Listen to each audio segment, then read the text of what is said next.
వచ్చేసి న్యాయాధిపతులు 15వ అధ్యాయం మొదటి 8 వచనాలు ధ్యానించుకొని ముగించుకుందాం. యవనస్తులు కూడుకుని కొన్ని దినములైన తరువాత గోధుమల కోతకాలంలో సంసోను మేకపిల్ల ఒకటి తీసుకొని తన భార్యను చూడవచ్చి, అంతఃపురంలోనున్న నా భార్య యొద్దకు నేను పోదుననగా. అక్కడ పై వచనాల్లో పై అధ్యాయంలో అంతకుముందు మనం ధ్యానించుకున్నాం. అక్కడ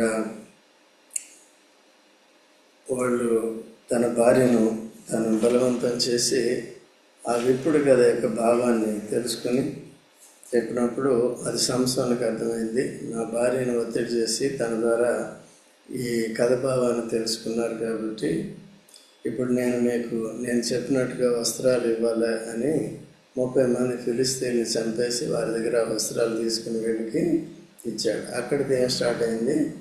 గొడవ స్టార్ట్ అయింది. ఎవరికి? సంసోను ఎవరి పక్షంగా ఉన్నాడు? ఇశ్రాయేలు పక్షంగా ఉన్నాడు. అంతకుముందు ఈ ఫిలిస్తీన్లు ఏం చేస్తున్నారంటే ఇశ్రాయేల్ మీద దాడి చేస్తున్నారు, ఇశ్రాయేల్ మీద యుద్ధం చేస్తున్నారు, ఇశ్రాయేల్ని దోచుకుంటున్నారు.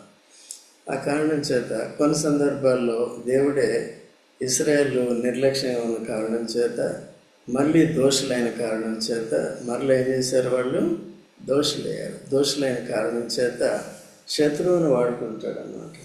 మనల్ని ఉజ్జీవింప చేయడానికి, మనల్ని పురుగొల్పడానికి, మనం తిరిగి భక్తి గల వారిగా ఉండటానికి ఏం చేస్తాడు?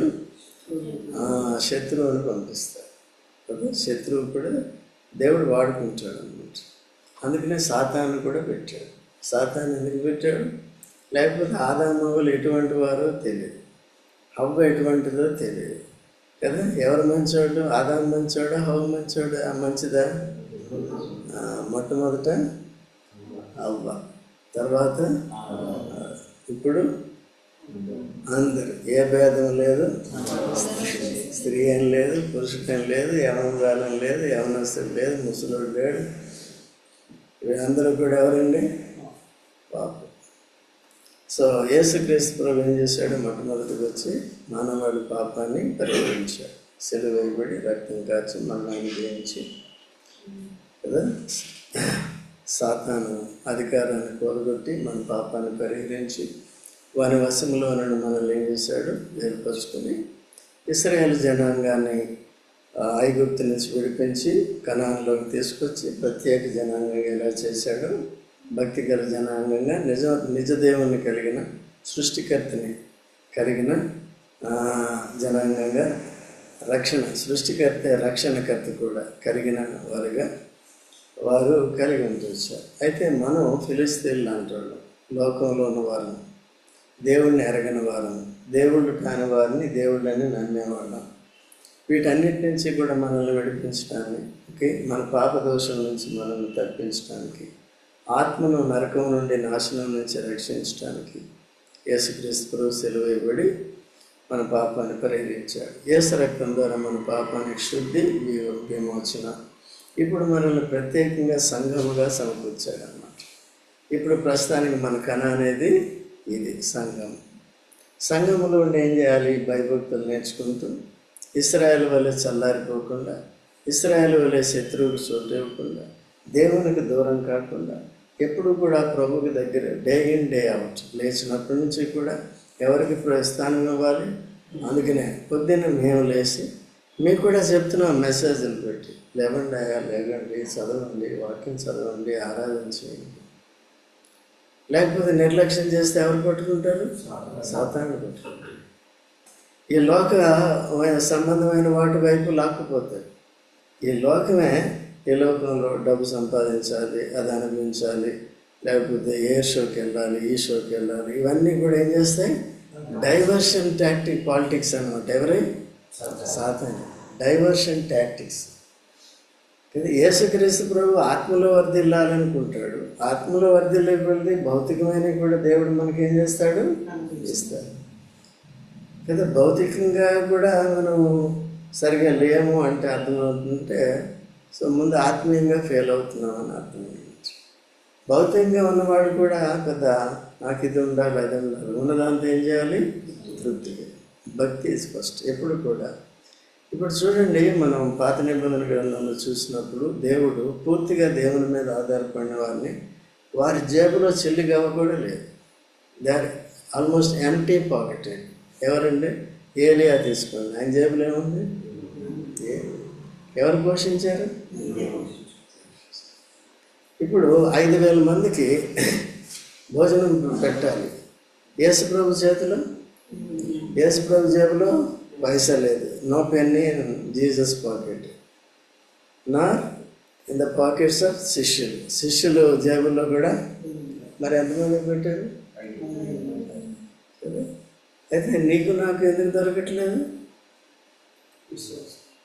దూరం అయిపోతుంది. భూసంబంధమైన వాటికి చేత ఆకర్షింపబడి ఆత్మీయ విషయాల్లో ఆసక్తి లేకుండా చేస్తుంది. అప్పుడు వచ్చి సాతాన్ని పట్టుకుంటారు. ఎవరు తప్పు? మనదే తప్పు. కానీ ప్రతి వారం ఇలా నేర్చుకుంటున్నారు. ఏమన్నా ఇంపాక్ట్ అవుతున్నామా? Is the word of God is impacting us? మన మీద, మనలో మార్పు తీసుకొస్తుందా? వాక్యం మార్పు తీసుకురావాలంటే ఏం చేయాలి? మనం మనసు పెట్టాలి కదా, విన్నదాన్ని మనసు మార్చుకోవాలి కదా, పశ్చాత్తాపడాలి కదా. అట్లా చేయట్లేదు. అదే బెటర్ అనుకుంటున్నాం. ఈవెన్ యేసు ప్రభుని కూడా సాతానుడు లాగేయాలని చూశాడు. ఇదంతా నీకు ఇచ్చేస్తే లోకంలో ఉన్నదంతా అని మొక్కే అన్నాడు. మొక్కేస్తే అయిపోయినట్టే, పాపమే. ఎవరు మొక్కాలి? ఆయనే ఆరాధనకి యోగ్యుడు. యేసుక్రీస్తు ప్రభు పుట్టిన వెంటనే పశువుల తొట్టులో పెట్టబడిన తర్వాత ఇంట్లో ఉన్నప్పుడు ఆ జ్ఞానులు వచ్చి ఏం చేశారండి? ఇంట్లో పశువుల తొట్టులో ట్రాన్స్ఫర్ అయింది. వర్షిప్ ఎక్కడ జరిగేది? ఇంట్లో ఉన్నప్పుడు. మీరు చదువుకోండి కావాలంటే. మత్తయి సువార్త 2వ అధ్యాయం 10వ వచనంలో ఇప్పుడు తర్వాత చదువు. జ్ఞానులు వచ్చి ఏం చేశారు? ఆరాధించారు. అంటే ఈయన ఎవరు? ఆరాధనకు పాత్రుడు. ఆరాధనకు పాత్రుడు ఎవరండి? యేసుక్రీస్తు. చూడండి, కీర్తన 111 9వ వచనం. ఇంగ్లీష్లో, తెలుగులో చదవండి. కీర్తన, సామ్ 111. ఆయన తన ప్రజలకు విమోచనమును, తన ప్రజలకు విమోచన. తన ప్రజలు ఎప్పుడైతే సాతానికి, శత్రువుకి బందీలు అయిపోతారో వారి నుంచి విడిపించేది ఎవరండి? దేవుడు. ఓకే, ఇశ్రాయేల్ని ఐగుప్తు నుంచి విడిపించాడా లేదా? మనం కూడా పాపులుగా ఉన్నప్పుడు మనల్ని విడిపించాడా లేదా? ప్రత్యేకపరిచాడు. సంఘం అంటే ప్రత్యేకింపబడింది, లోకము నుండి వేరైంది, డ్రాన్ అవుట్ కదండి. అది మోషే ఎక్కడి నుంచి? He was drawn out from the Nile sea. Nile నది నుండి ఏం చేశాడు? తీయబడ్డాడు. అందుకని ఆయనకి ఏం పేరు పెట్టారు? సంఘం కూడా మోషే, సంఘం కూడా మోజెస్ అన్నమాట. We have been drawn out from the world కదా. కాబట్టి తర్వాత చదవండి, ఏం చెప్పాను? కలుగజేయవాడు, నిర్ణయించేవాడు. ఆయన నిబంధన నిత్యము. యేసుక్రీస్తు ప్రభు ద్వారా చేసిన నిబంధన ఎటువంటిది? నిత్యం. ఇశ్రాయేలుకి చేసే నిబంధన ఎటువంటిది? యేసు ప్రభు వచ్చేవారు. మనకి చేసే నిబంధన ఎటువంటిది? ఆ నిబంధన పోలే ఈ నిబంధన ఉంటుంది. కొట్టివేయటం కాదు, కానీ అది నెరవేర్చడం చాలా ప్రాముఖ్యం. ఇప్పుడు కూడా ఆ నిబంధనలో ఉన్న అంశాన్ని మనం స్పిరిచువల్గా తీసుకుని పాటించాలి. పాత నిబంధన కూడా ధర్మశాస్త్రాన్ని కొట్టివేయటానికి రాలేదు. ఎందుకు వచ్చాను నేను? నెరవేర్చడానికి వచ్చాను. ఓకే అండి. కొత్త నిబంధన దానికంటే కఠినమైనవి, కానీ ఎంత కఠినమో అంత ఈజీ అన్నమాట. ఎందుకంటే మనకి దేవుడు, ఎందుకంటే మనం పాపం చేయకుండా ఉండటానికి రూట్నే కట్ చేస్తున్నాడు అన్నమాట. అప్పుడు ఫ్రూట్ని కట్ చేశారు. ఆమె ఏం తింది? పండు తింది. ఇప్పుడు రూట్ కట్ చేస్తాం. ఇప్పుడు రూట్ కట్ చేస్తే ఫ్రూట్ ఉండదు. మన రూట్ ఎవరి ద్వారా వచ్చింది? ఆదాము ద్వారా వచ్చింది. దాని ఫ్రూట్ ఏంటి? అవిధేయత, పాపము, ఇక దేవుని విషయాల పట్ల ఆసక్తి లేకపోవటం, లోకం విషయంలో ఆసక్తి కలిగి ఉండటం. సో వీటన్ని ఆ ఫ్రూట్ దానివల్ల మన ఆత్మకి ఎంతో నష్టం కలుగజేస్తుంది. దాని అంతటి నుంచి మనల్ని ఏం చేశాడు? ఓకే అండి. సో అందుకనే తర్వాత ఆయన నామం ఎటువంటిదంట?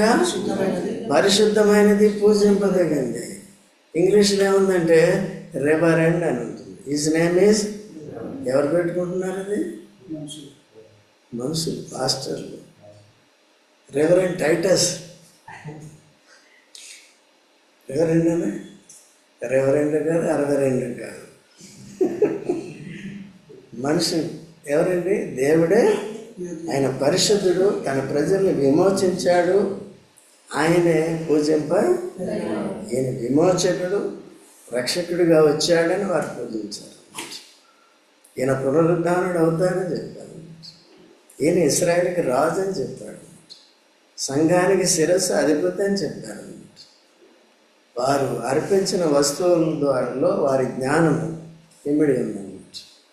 మనకు కూడా జ్ఞానం. సువార్తను నమ్మిన వారంతా ఎవరండి? జ్ఞానం. నిజమైన దేవుణ్ణి ఎరగను. యేసుక్రీస్తు ప్రభు మనకేమయ్యాడు?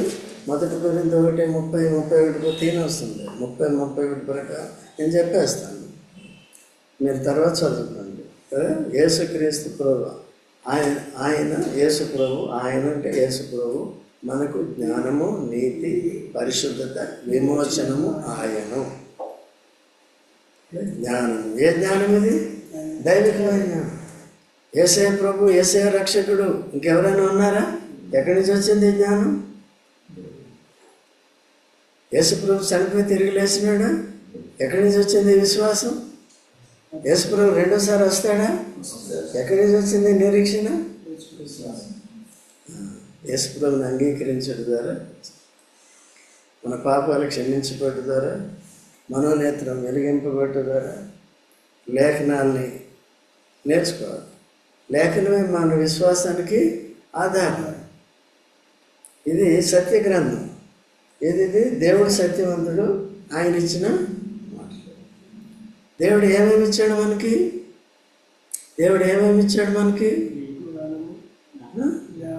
దేవుడు మనకి బైబిల్ ఇచ్చాడు. దేవుని వాక్యం ఆది కాండ నుంచి, జరిగినప్పటి నుంచి, ఆది నుంచి ఏం జరిగింది, అంతవరకు ఏం జరగబోతుంది, యేసు ప్రభు ఎప్పుడు పుడతాడు, ఎలా పుడతాడు, ఎందుకు పుడతాడు, డేట్ కాదు, ఎందుకు, ఆయన లోకం అంతా ఏం చేయాలి, నమ్మకపోతే ఏమవుతుంది, నమ్మితే రక్షణ, నమ్మకపోతే శిక్ష.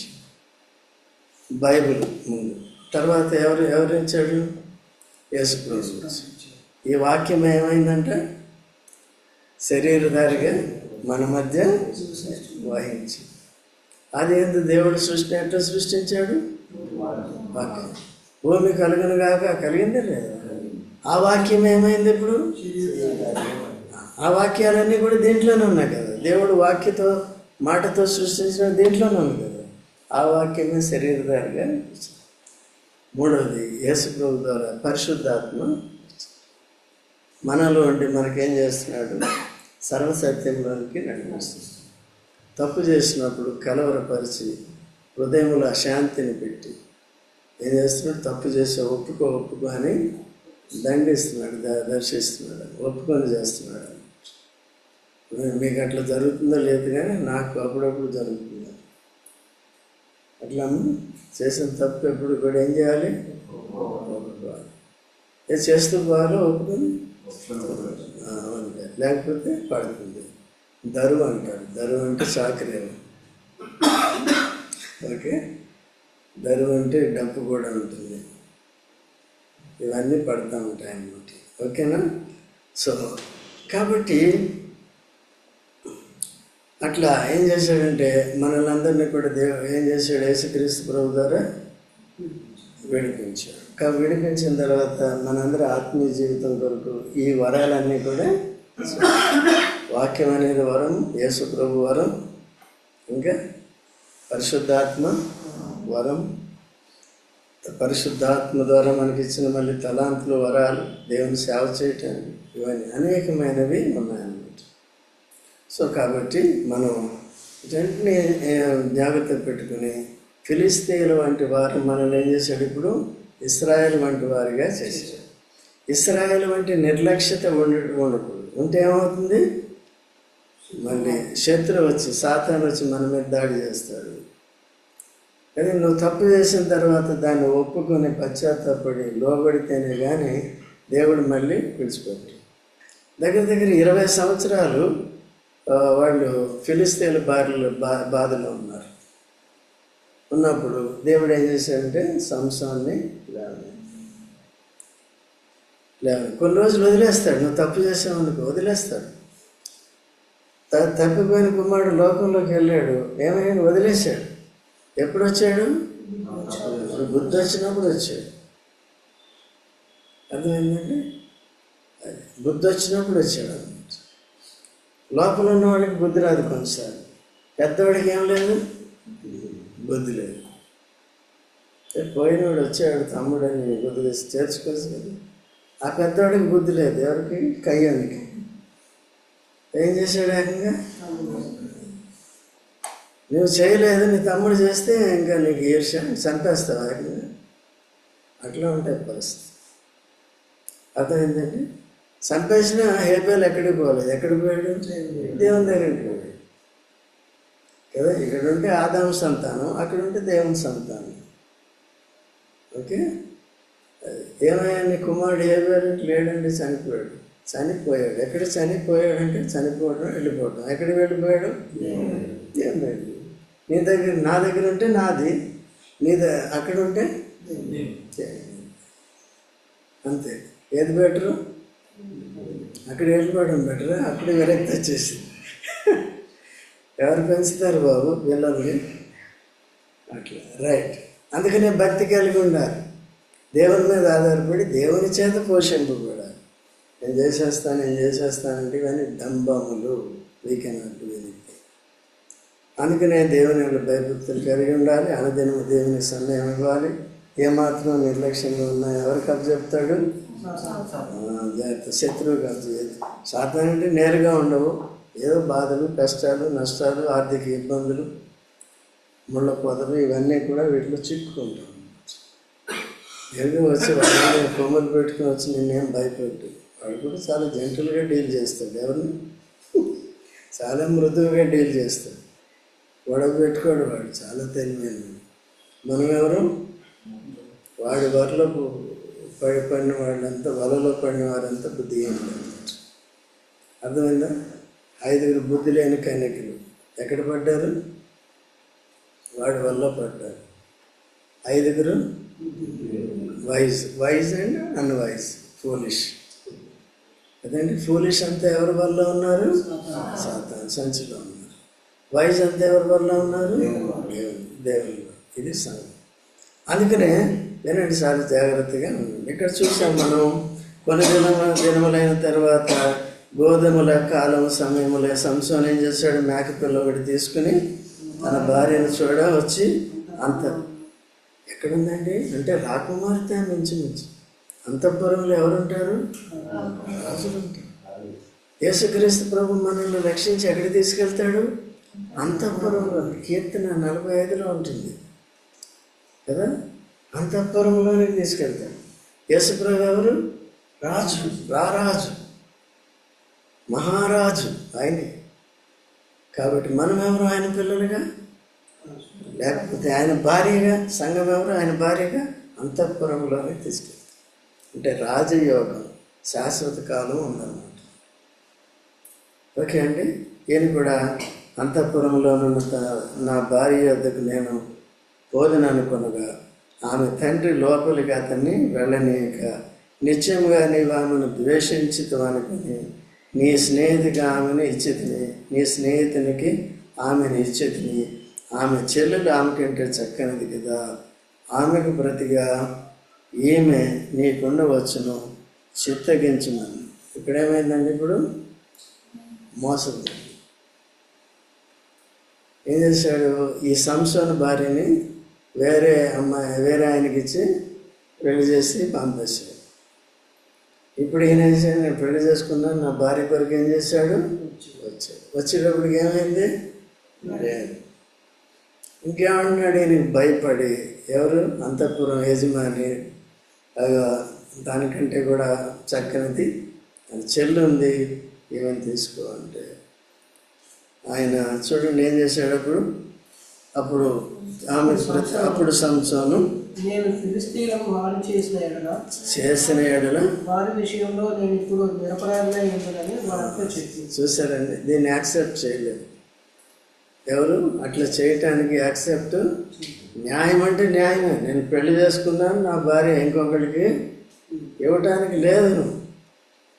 కాబట్టి ఇప్పుడు నేను దీన్ని బట్టి, మీరు చేసిన దాన్ని బట్టి మీకు నేను ఫిలిష్తీయులకు, నేను ఇప్పుడు ఇశ్రాయేలుని, నేను మీకు హాని చేసిన అది నాకు సంబంధం అంటే నేను చేస్తానని అర్థం.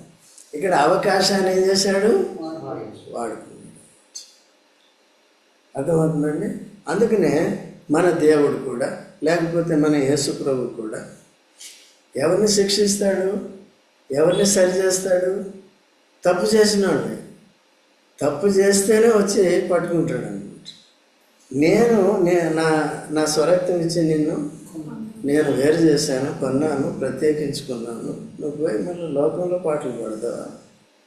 లోకంలో నీ ఇష్టానుసారం తిరుగుతావా? నా సన్నిధికి రావా? నన్ను ప్రేమించవా? నన్ను నా సేవ చేయవా?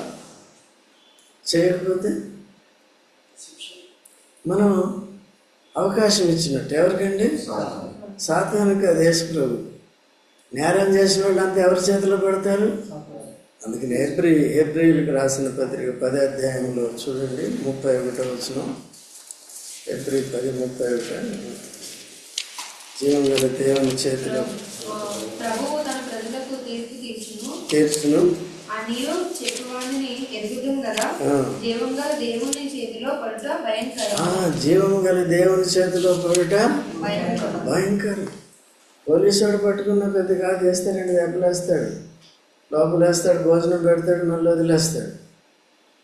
అదే జీవం గల దేవుని చేతిలో పట్ట ఎవరు పడతారు? జీవం గల దేవుని చేతిలో తప్పు చేసినాడు. బాగా చెప్తాడు. తప్పు చేసినాడు. ఆదాము వల్ల దేవుడు ఎప్పుడు తీర్పు తీర్చాడు? ఎప్పుడు శిక్షించాడు? తప్పు చేసిన తర్వాత. ఇప్పుడు కూడా ఈయన కూడా దేవుని న్యాయ విధిని పాటిస్తున్నాడా లేదా? ఎవరు? యేసు ప్రభు పాటించాడా లేదా? కదా. యేసు ప్రభు ఏం చేశాడంటే నశించిన దాన్ని వెతికి రక్షించి తప్పు చేసిన వాళ్ళందరినీ ఆ శిక్ష తానే భరించి విడిపిస్తుంది. విడిపించిన తర్వాత మళ్ళీ తప్పు చేస్తే తీర్పు దేవుని ఇంటి దగ్గరే ఆరంభం. పేతురు రాస్తాడు.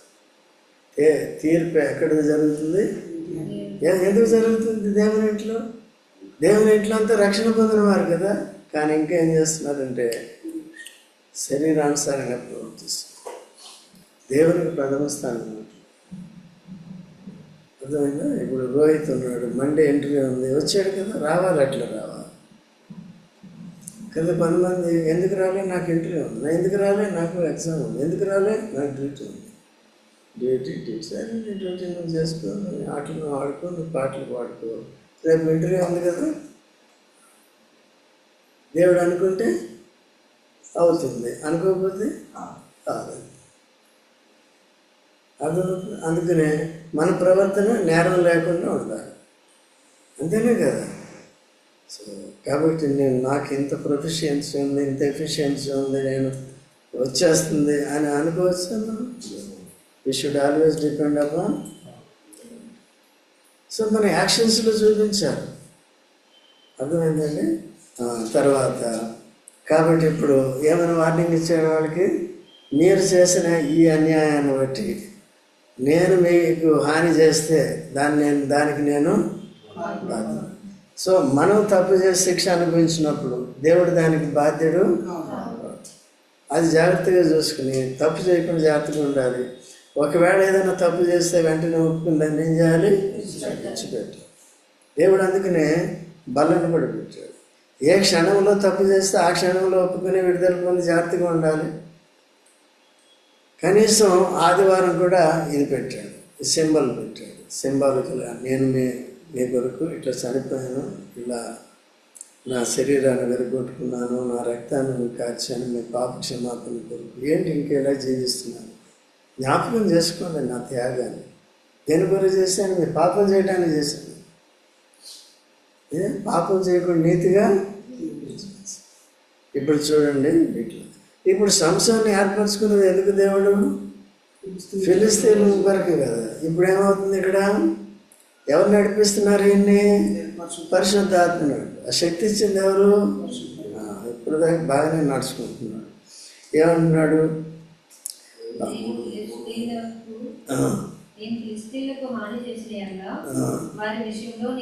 నేను బాధ్యని. ఎవరు తప్పు చేస్తే వాళ్ళు ఏం చేయాలి? శిక్షణ. మారు మనసు పొందితే తప్ప. పోయి 300 నక్కలను పట్టుకుని దిండులను తెప్పించి తోకను తిప్పి 2 తోకల మధ్యను ఒక్కొక్క దిండి కట్టి ఆ దిండిలో అగ్ని మంట చేసి. ఇప్పుడు చూడండి, నక్క చేతులకి నక్కలనే వాడుతున్నాడు. నక్క చేతులకి నక్కనే వాడుతున్నాడు కదా. నక్క జిత్తులు, దానికి చాలా జిత్తులు ఉంటాయి. అంటే టాక్టిక్స్, జిమ్మిక్స్ ఏమంటారు కదా, ఇవన్నీ ఉంటాయన్నమాట. కాబట్టి అలాగే అందుకని గుంట నక్క అంటారు కదా. యేసుప్రభు కూడా ఏ రోజున ఏమన్నాడు? గుంట నక్క అంటారు. కాబట్టి ఈ విధంగా 300 అది సాధ్యమండి? మనిషికి సాధ్యం? ఒక నక్కను పట్టుకోవడం కష్టం. అయితే దేవుడు తనకి సాయం చేస్తున్నాడు. 300 నక్కల్ని పట్టుకున్నాడు. ఈ 300 నక్కలతో ఎంత నష్టం చేస్తాడో మనకు తెలుసు. ఎవరికి? అంటే వారి జీవనాధారాన్ని పాడు చేసేస్తున్నారు. వాళ్ళు పండిన పంటలు అక్కడే మొదటి వచనంలో చదువుకున్నాం కదా. ఏ కాలంలో వచ్చాడు? ఎందుకు ఆ కాలంలో వచ్చాడు? ముందుగానే ఈ పరిస్థితిని చూసి వచ్చాడు. ఉట్టప్పుడు వచ్చేస్తుంటే ఏమవుతుంది? ఆలస్యం కదా. పంటలు పండినప్పుడు వచ్చాడు. దేని కొరకు వచ్చాడు కదండి. తర్వాత ఏం చేశాడంట? తోకను తిప్పి. మీరు కూడా ఇది నేర్చుకోండి. ఎవరి మీద పగ తీర్చుకోవాలంటే ఏం చేయాలి? మీ చేత కాదు, ఒక్కటి కూడా పట్టుకోండి, అసాధ్యం కదా. తిప్పి కట్టి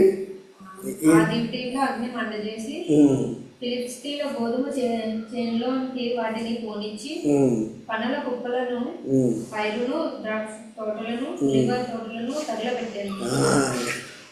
ఏమైందండి ఇప్పుడు?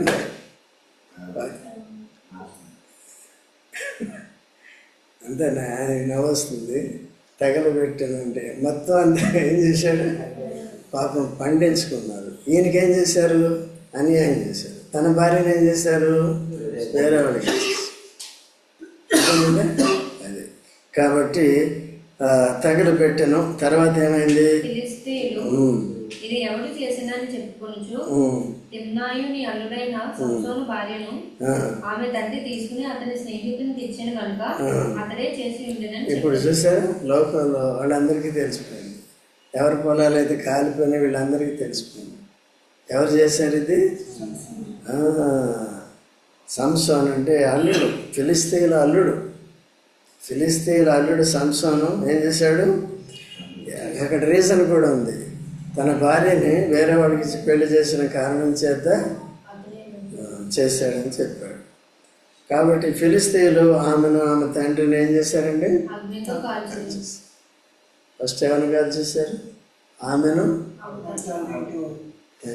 తండ్రిని కాల్చేశారు. అప్పుడు సంసోను, మీరు ఇలాగ చేసిన నేను మీ మీద పగ తీర్చుకున్న తర్వాతనే చాలించదని చెప్పి తొంట్లను విరగబెట్టి వారిని బహుగా హతం చేశాను. అటు పిమ్మట వెళ్ళి ఏదాము బండ సందులో నివసించాను. ఎక్కడ పోయాడండి? దేవుని సేవ అంటే అట్లా. ఎక్కడున్నాడు? చివరికి తన పని ముగించుకున్నాడు కదా. శత్రువులను ఏం చేశాడు? బలహీనపరిచాడు. ఏదో అన్యాయం చేసిన వాడిని ఏం చేశాడు? కాల్ చేశాడు. ఆయనకి ఎవరు ఎదురు లేదు. శత్రువుని బాధ పెట్టుట్లో, శత్రువుని తాను ఓడించట్లో, చేయాలనుకుని చేయట్లో ఎవరైనా ఆపగలరా? యేసుప్రభుని ఎవరైనా ఆపగలరా? అందుకే నేను లోబడి ఉండాలి. సంసోనికి భయపడి ఉండాలి. ఎవరు? కదా, తప్పు చేసిన వాడు. సాతాను కూడా భయపడి ఉండాలి. వాడు చేసిన దానికి ఎంత శిక్ష, వాడు ఇంకా చేస్తున్న దానికి ఎంత శిక్ష. కాబట్టి ఇవన్నీ తెలిసి ఇన్ని మేలు పొందని మనం ఎట్లా నిర్లక్ష్యంగా ఉంటాం? మనం ఫిలిస్తీన్లకి అంటే మనం ఏ విషయాల్లో బెటర్ అని అనుకోవచ్చు? రాదు. ఫిలిస్తీన్ల కంటే బెటర్ మనం చెప్పండి. అంటే అట్లా నిర్లక్ష్యంగా ఉండటం కదా. అంటే దేవునికి ఫస్ట్ యేసుప్రభుకి ఎట్లా ఉండాలి? మనం లాయల్గా ఉండాలి. మన యేసుప్రభుకి ఎవరండి?